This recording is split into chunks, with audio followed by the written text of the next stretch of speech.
And one of the things I'll say to Jamaica, go back to the manifesto.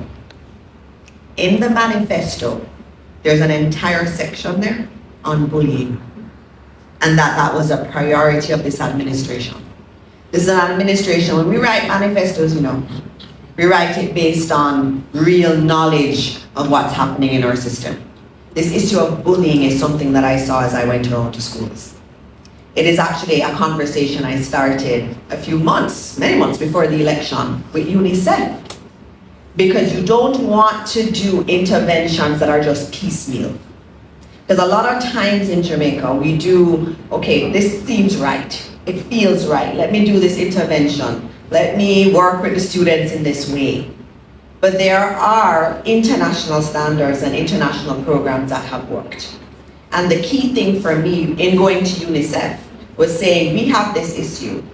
It's an issue you see in other countries.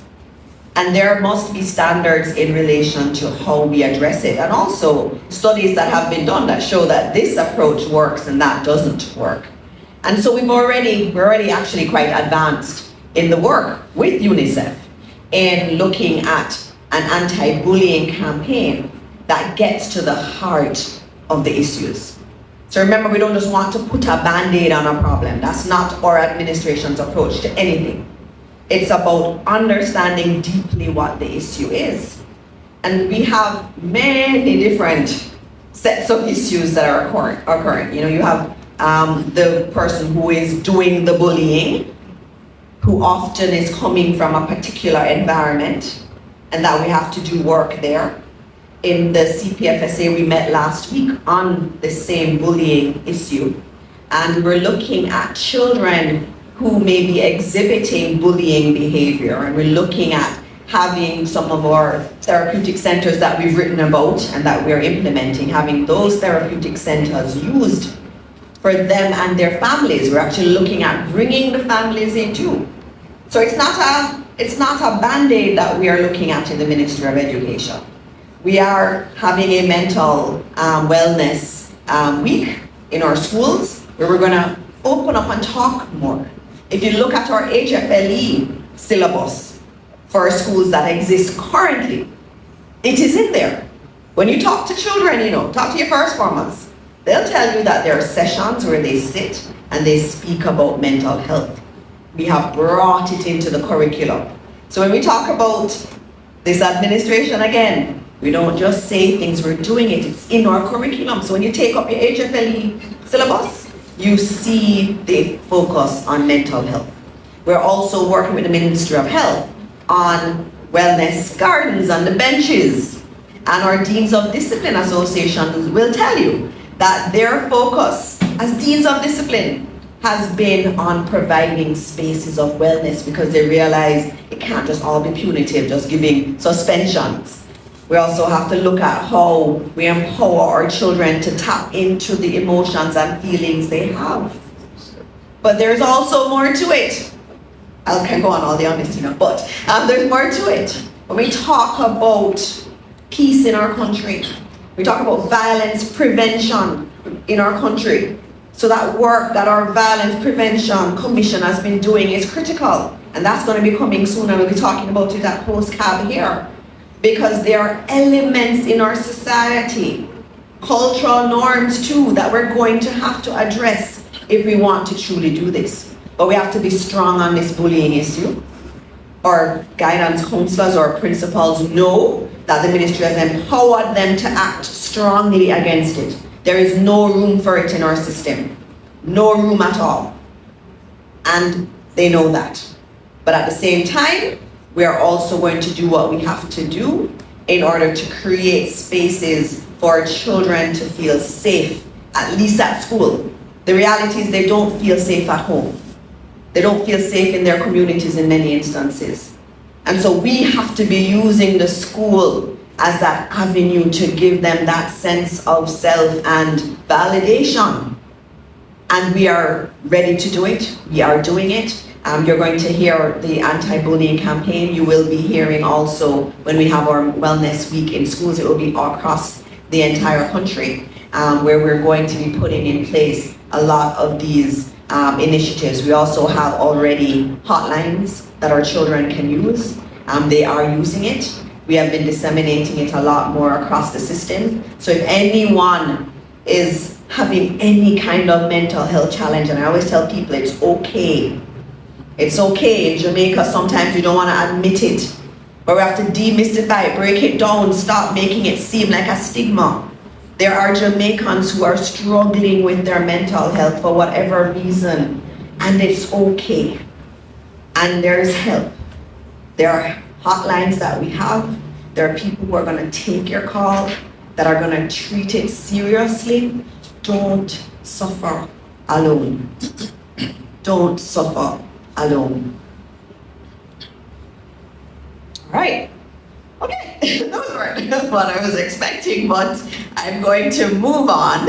And I have someone who is quite dear and dealing with a very, very important matter, and especially for our guests and also for the media who are here. It's an area that's very important, and it is cyber security. And October 1 is starts Cybersecurity Month. And so I am going to invite to speak to you the head of the CERT, and he'll tell you what the CERT actually does. But Lieutenant Colonel retired Godfrey Sterling, the director of the Cyber Incident Response Team Division, is here, and we ask that you welcome him. Thank you, Minister Dixon, and work with the protocols already observed. Minister Johnson Smith, I enjoy your presentations as always, and I look forward to working more closely with you on the diaspora to bring cybersecurity to more Jamaicans in a shorter time. The Cybersecurity Awareness Month really is something that we do yearly. We started in 2015. This represents our 10th year commemorating the month. And it also coincides with the 10th year of existence of the Cyber Incident Response Team Division within government. The challenge we face this year, 2025 in particular, has been that in looking back at 2024, and in some cases in 2023, the challenges globally have not changed, and the attitude globally towards fixing these challenges have not improved. So globally, the theme has not changed, and while we have changed the national theme, we kept it in sync with the global theme, because what we really want is to impact all our constituents at the mindset level.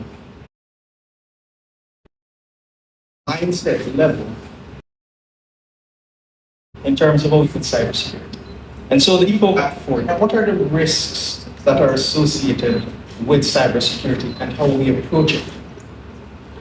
If we think just about the threats, but not the impact, then we sometimes don't appreciate the risks that come with it. And so when we talk about how we are going to mitigate vulnerabilities and remediate breaches, we have to look at how we do so securely. And this really begins with the creation of a secure talent pipeline that will deliver in the near, medium, and long term skilled professionals in a very sustainable manner, so that we don't have to necessarily look abroad for the talent, and we can actually find persons to do the work who are coming out of universities, not just theoretically enabled, but practically empowered to hit the ground running. So what the CERT division aims to do this year, and very fortuitously, October has 5 weeks this year, if you look at it that way. So we get an extra week to really sort of engage with you in a more amplified way. But we start the first week by looking at just how the public sector delivers cybersecurity to Jamaica for Jamaicans on behalf of the government. The government is really a facilitator for cybersecurity. And what we do is facilitate the other two bubbles. The next layer out is the bodies corporate, both public and private, that must deliver secure data collection, storage, and the provision of services or access to services to the people. And the third layer are you, the individuals. How do you treat with simple things like your own cyber hygiene or cyber delinquency, your own devices, and what practices do you take into the workplace and how those practices impact the delivery of secure services and the creation of data-safe spaces. Then we recognize that government can't do it alone, so we're going to focus in week 2 on the private sector.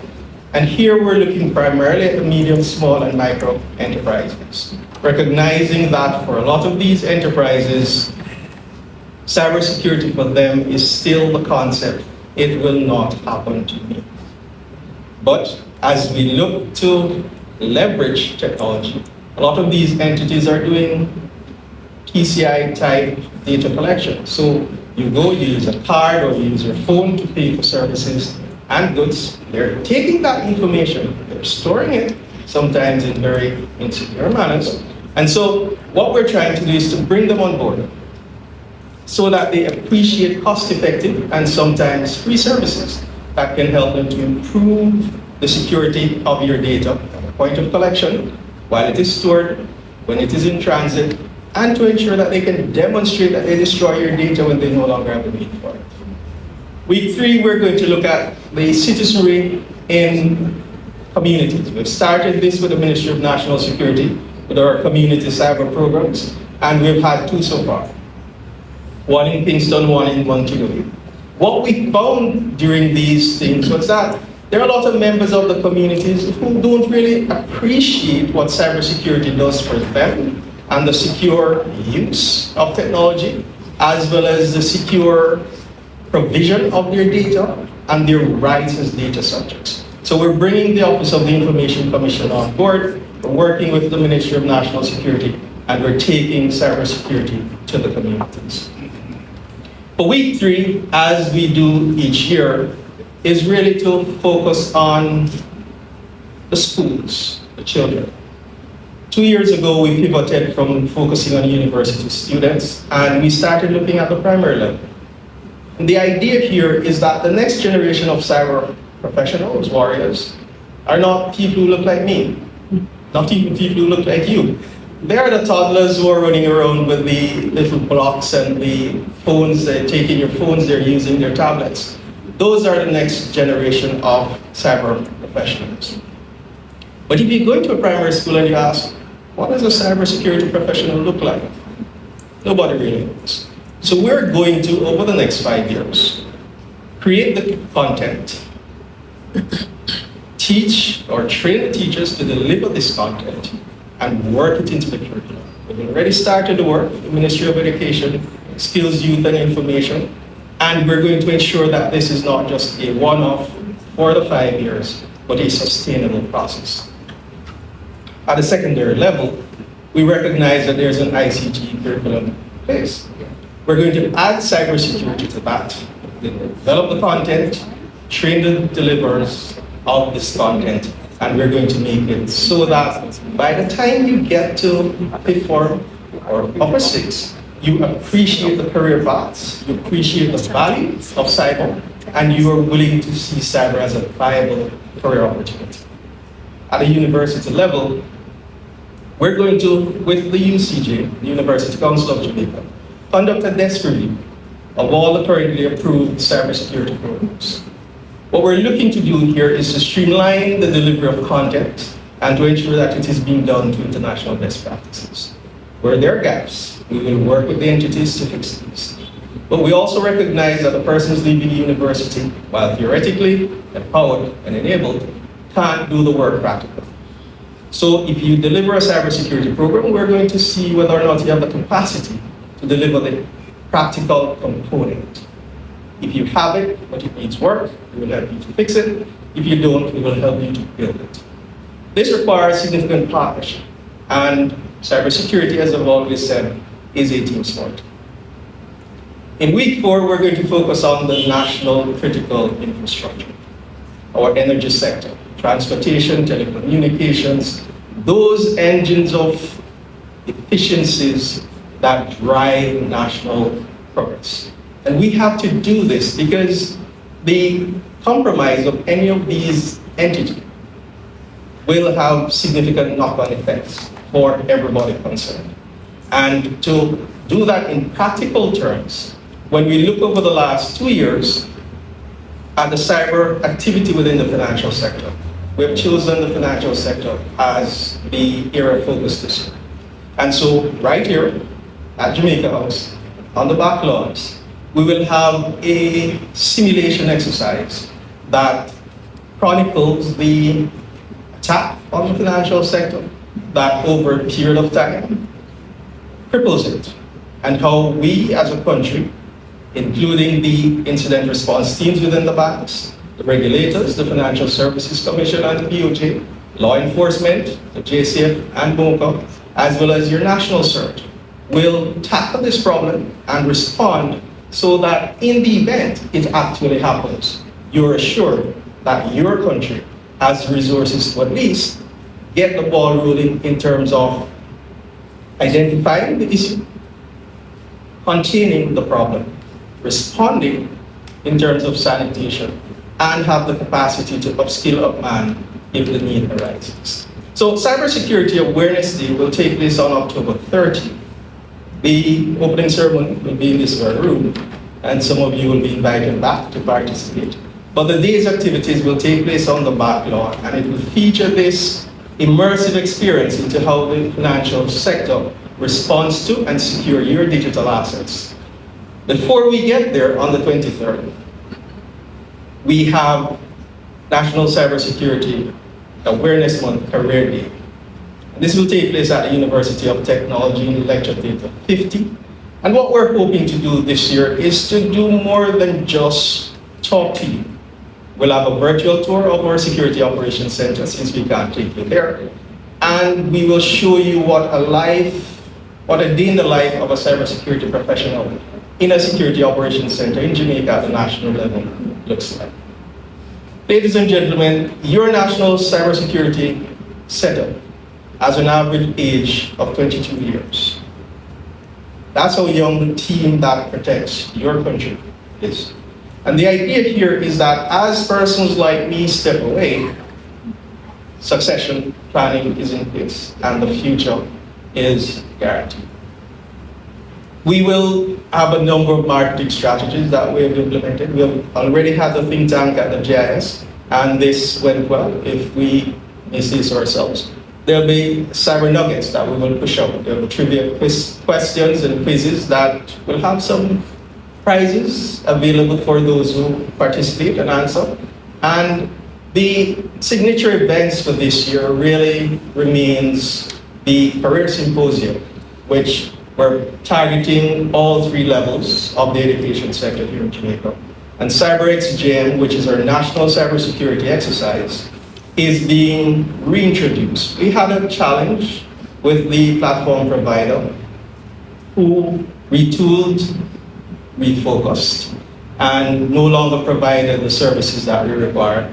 And the procurement process to get a new platform does take a while. But we believe we've identified one such, and we're going to have the exercise this year again.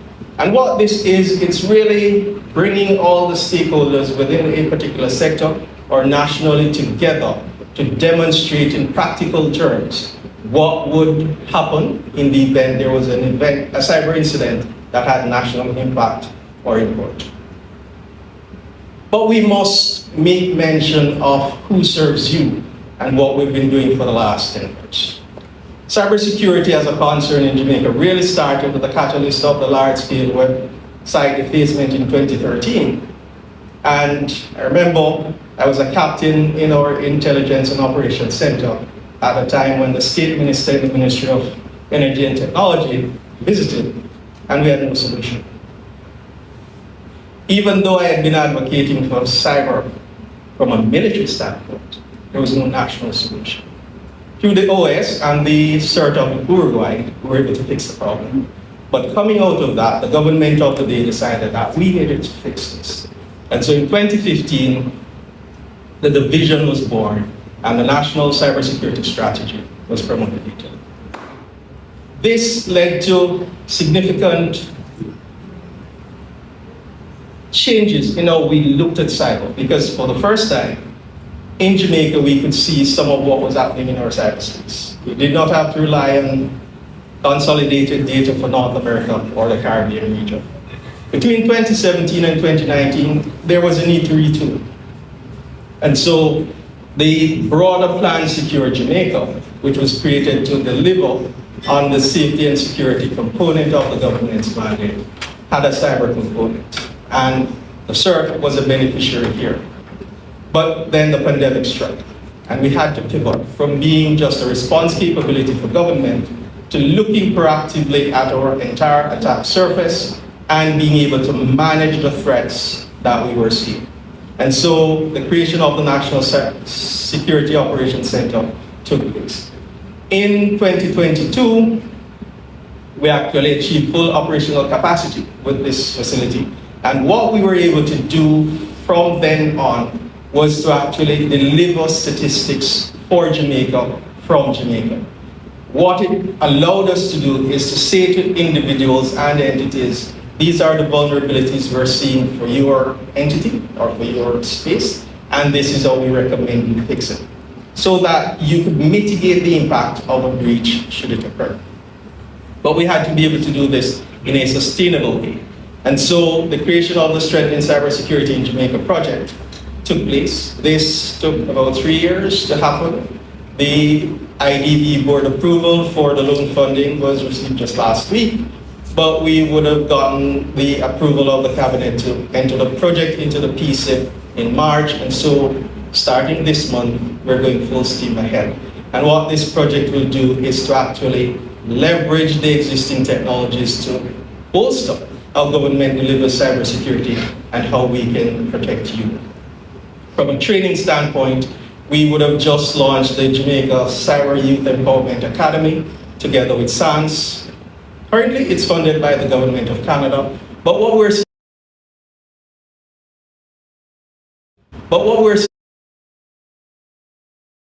seeing to keep it going after the funding by the Canadians run out.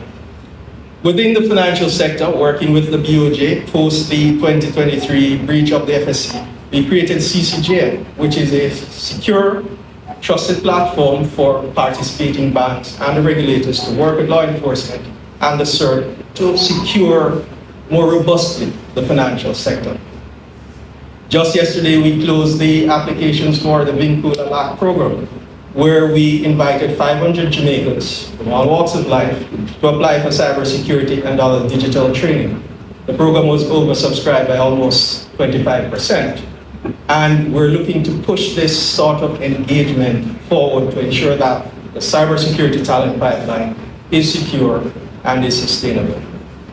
And so I took the time at the end of telling you about the month to tell you about the CERT and the 10 years that we've been delivering cybersecurity on behalf of the government of Jamaica to the people and their sovereign interests. And we encourage you, if you have any questions, to let us know.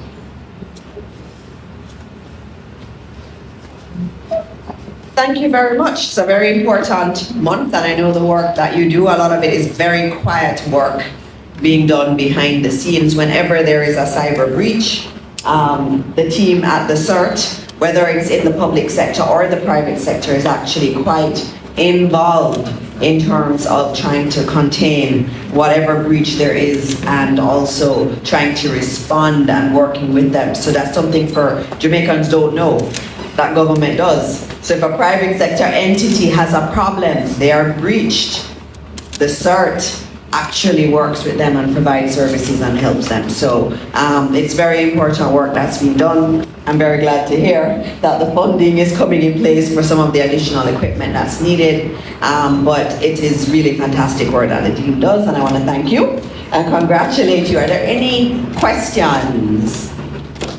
Okay, yes, I see one hand up, and the microphone is already there. Morning again, everyone.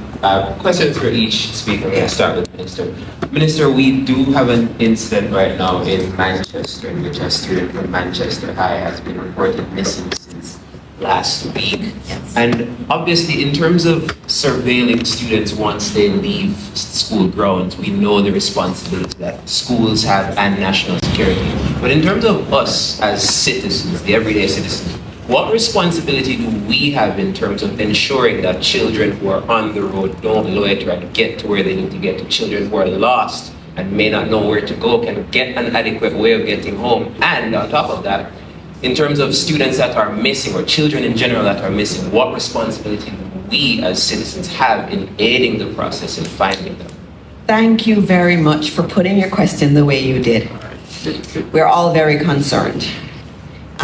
This morning I did speak to the Commissioner of Police on this particular matter to get an update on the search.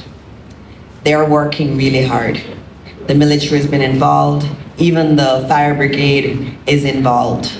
They've been scoring CCTV cameras around the area trying to locate him. They've not been successful, but they're not stopping. But it's important. He was seen at particular areas. And it's important that all of us see children as our children. Every child is ours. And this notion that we had in the past that every child was ours and that raising children was a community affair, we have to get back to that. I have reports of students missing schools because in particular areas they're out at commercial spaces, hanging out at the time of school. But those establishments allow them to come in when they should be at school. It's a responsibility that all of us have. We have to understand that our children need us to really care for them. It's not just their parents. It's the entire community that has to do it. And so as we do the search, as we continue this search, let it remind us that every child is our child. We can't see it like somebody else's problem. And so if we see a child that needs support, needs help, we need to provide that support and help to channel them in the right direction. We can't see them on the road in the middle of the day and not say, why are you here? What's going on? Why aren't you at school? How can I help you? Do you need me to put you on to someone? Do I need to call CPFSA? If I know that I hear something next door, quietly call. Every child is our child, and every child matters. So we are praying really hard for his safe return. The police, they're doing everything. This morning when I called the commissioner, he had just gotten his briefing from the commanding officers. And so this is not something being taken lightly. It is something that we're all quite concerned about. What? Cybersecurity. Oh, cyber. Okay. I guess my question from a cybersecurity standpoint would be, in terms of the average citizen and maybe even the average business, what would you say is the most common mistake that we make on a daily basis where our cybersecurity is concerned? Thank you for the question. The short answer would be that we think it won't happen to us. And the long answer would be that we don't take enough time to understand the technology we're trying to use and to understand our responsibility to those who we're providing services to or whose data we're collecting in order to do that in a safe and secure manner. When we look at some of the most egregious breaches that we've responded to, it comes down to misconfiguration of perimeter security systems. What does that say to us? It's either that the systems were not set up properly, either through the use of persons not qualified to do it, or just cutting corners. But in the end, your data was at risk. When we look at our personal systems, it's how we approach the digitally enabled world we live in. So we believe we must be out there, we must share, we must overshare. We do not take into consideration the size of our digital footprint and the need to, from time to time, sanitize that. So for the general public, the idea is to Stop being a cyber delinquent. Appreciate that you live in a digital environment. You're a digital citizen, whether you're a native or a tenant, and to ensure that those devices that you use are no longer the Nokia 3310s. You carry your lives in your pockets. So if you have to use it, then lock it and take it with you. And for businesses, understand that data is your new currency. And you must securely collect, store, and transmit that data. But you must also get rid of it in a demonstrable and secure manner when you no longer have use for it. If we take those things as individuals and individuals entity, and then group them into communities as a nation, we will move cybersecurity forward. Thank you. Melissa, we have one more on this side. Okay, so this is our last one for today. Good morning. Good morning, everyone. Jerome Williams from the Jamaica Observer. Question for Lieutenant Sterling on the cybersecurity issue. At the start of your presentation, you mentioned that the challenges have not changed and the attitude has not changed. Could you specify some of the challenges that you're referring to and the attitude as well? And also, based on your assessment compared to previous years, how susceptible are Jamaicans to cybersecurity threats? Thank you for the question. I'm not sure we have time today to answer all of it in a fulsome way, but I will try. So I will deal with the common threats last, as we treat with the attitude first. And globally, what we're seeing is that the geopolitics of current tensions and wars are driving significant hacking activities. If we recall the start of the Russia-Ukraine war, all the known actors then chose a side. When we look at the Palestine, Israel, and to some extent the Hezbollah conflict in the Middle East, all their actors are targeting each other and allies of those parties to the conflict.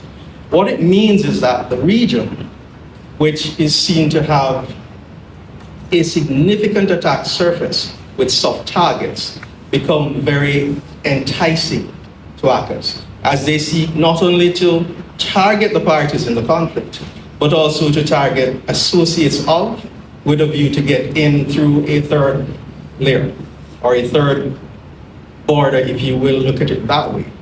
Now, couple that with the fact that cybercrime, if it were a nation, would be the third largest economy in the world, behind only the US and China. What we have is a situation where your data, access to your systems in an unauthorized way, represents significant financial gain for those who are willing to do it. The attitude towards this globally has been fueled by the neo-nationalism that is now really sort of taking over the world, where countries are looking inwards rather than to their neighbors for certain things. And so what you find is that technologies that could help small nations like ours secure certain systems become very difficult to access. So if we look, for example, to buy certain technologies out of, say, the US, the State Department has to be involved, and they have to approve the export of those technologies. So when companies, public or private, are doing significantly sensitive work to get the technologies to adequately secure their operations is very difficult. And when you take that down to the individuals whose attitude to cyber is such that they are cross-pollinating the use of devices with personal and corporate work, and they're bringing those challenges back into the workplace. Many workplaces don't have a quarantine period. So you leave for the weekend, you use the corporate device, you come back on Monday, you plug into the network. There's no quarantine. So you're bringing whatever you did on the weekend into your corporate space. Now, if you take that to look at the threats, as we move towards digital currencies, the ability to infiltrate or to compromise crypto exchanges is very lucrative. When we talk about the breaches of your credentials, username, password, sometimes privileges, we don't take that very seriously. So for Jamaica, an island of 3 million people with 3.05 concurrent 3.05 million concurrent connections daily on the internet, more than 70% of which come from a mobile device, and more than 50% of that, 70%, coming from single IP addresses, which suggests that every individual is connected by more than 2 devices. What we have are credentials out there that work in the organization, that have been compromised, have not been remediated, and so when we find it, we can actually get into the organization. Our responsible action is to lock the account and contact the organization. But for the cyber criminal, it's a treasure trove. So the common threats are the compromise of credentials. And oftentimes it's not the actual entity that you work in that has been compromised. But you use your corporate credentials to sign up on questionable sites and platforms. They get compromised and your credentials get stolen. The second is how you treat with data loss prevention. We do not do it. So anybody in an organization with access can send anything out of the organization. And so what you find is that emails are sent, data is copied. The use of thumb drives, for example, is not something that should be allowed in certain workplaces or even for certain individuals based on what they do and who they are. But it happens. And then thirdly, social media and what we put out there. And the fact that to feel that we belong, we overshare. It's compounded by the Internet of Things. The smart doorbell, the smart door lock, the smart speaker, the smart fridge, the smart washer. For these things to be smart, they're always listening to you. So even though you're not giving it instructions, it is listening, it is digesting, it is transmitting so that it can build a profile and refine an algorithm to better serve you. But where does that data go? Now, in terms of some of the things that we can do is to actually take a step back. And the first thing as individuals we need to do is ask ourselves, is my digital footprint optimal for me? Do I need to reduce it? Do I need to sanitize it? The second thing is my device optimally maintained? Am I patching? Am I upgrading? Am I updating? The third thing is, who has my digital secrets? Do I share my passwords? Do I share the SSID for my Wi-Fi at home? Many of the modern routers allow you to create segmented Wi-Fi setups at home. So your guests don't have to use the one you use, your children don't have to use the one you use, and if you work from home, you can create an even more secure version. So we have to take those things into consideration in order to halt the cyber delinquency and begin to raise our cyber hygienic practices so that we improve that. If as individuals we practice that and take it into the businesses, then we will drive the change to have better policies, better systems, and better ability to recognize when challenges occur. And then the biggest problem, we have to get over the feeling of being a victim when something does happen. We must report it because us at the CERT cannot manage what we can't measure. And that low or no reporting is our biggest challenge to cybersecurity. I saw a lot of scared faces in the audience. What he is saying is correct. Even just what we click on. There have been some WhatsApp incidents, Colonel, of WhatsApps being taken over because persons clicked on links. So be very careful when you get a file sent to you. You don't have to click on everything. But it's very sobering. It's a great reminder you're excellent at what you do, you always have been. And we're very glad to have you in our public sector. You know, we have the best public sector in the world, and you're one of the examples of that. And I hope everybody will leave here not just scared, but ready to make some changes in terms of your digital habits. All right, so we're at the end of a long postcard, but a very good one. Who'd have thought that cybersecurity would have linked so well with foreign policy? There's a beautiful connection there. And so I want to thank you all for being here, just reminding you that we've started Breast Cancer Awareness Month.